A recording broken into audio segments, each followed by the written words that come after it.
د بلوچستان حکومت او د ماشومانو د پرمختیا نړیوالې ادارې یونیسف په صوبه کې د تعلیم څخه بې برخې نږدې 11 لکه ماشومانو ته د تعلیم ورکولو پر پروژې کار پیل کړی دی او د 3 کلو د زده کړو وروسته به ودغه ماشومانو ته 5م پاس سرټیفیکیټ ورکوي. په دې ترڅ کې په کوټه کې یوه دستوره وسوه. د دې دستورې په اړه د یونیسف سره تړاو لرونکي پلوشه جلالزی څه داسې راته وویل.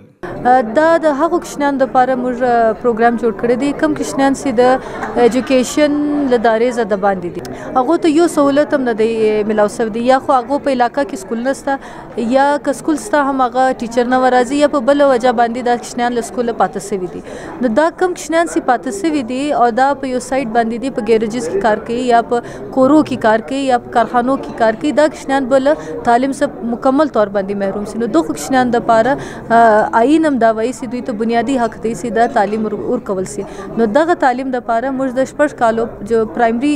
کریکولم ایجوکیشن دی هغه په 3 کلو کې په مکمله کوي او نن تقریبا موږ 11 اضلاع کې 12000 کوچنیان سي دي 2000 کوچنیان هغه پرایمري مکمله کوي او دا کوچنیان سي دي مخته میډل لیول او میټریک لیول ایجوکیشن حاصلولای سي. د دې پروژې لاندې به هغه ماشومان زده کړې کولی سي د چا عمرونه چې د 5 کلو څخه بیا تر 14 کلو پورې وي. خو په لومړني پړاو کې 5م پاسونکي ځینې زده کوونکو مشال ریډیو ته د خپلې کامیابۍ په اړه وویل.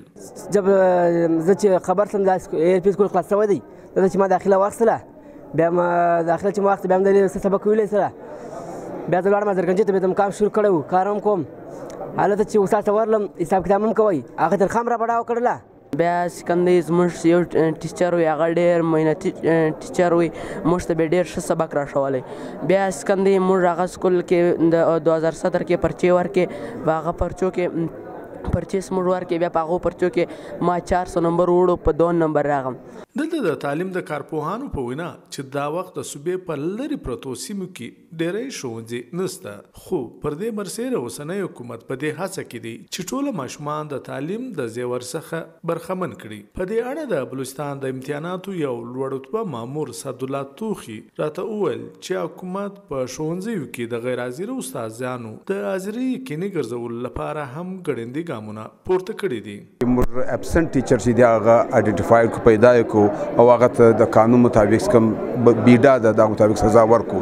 خو فکر دی هغه استاد چې هغه که استاد ځان بولي هغه باید چې خپل ذمہداري چې هغه دغه کار دی و بچانو ته تعلیم ورکوونګه تربیت ورکوونګه او بچان پر یو سم لار وسنګ د استاد کار دی. دلته خبره د یادونې وړ ده چې د بلوچستان حکومت د مالی مشکلاتو برسیره هر میاشت و استادانو ته د تنخواو په مد کې د 4 ارب روپۍ څخه زیات رقم ادا کوي خو پر دې برسیره صوبه د تعلیم په میدان کې وروسته شاته پاتې ده.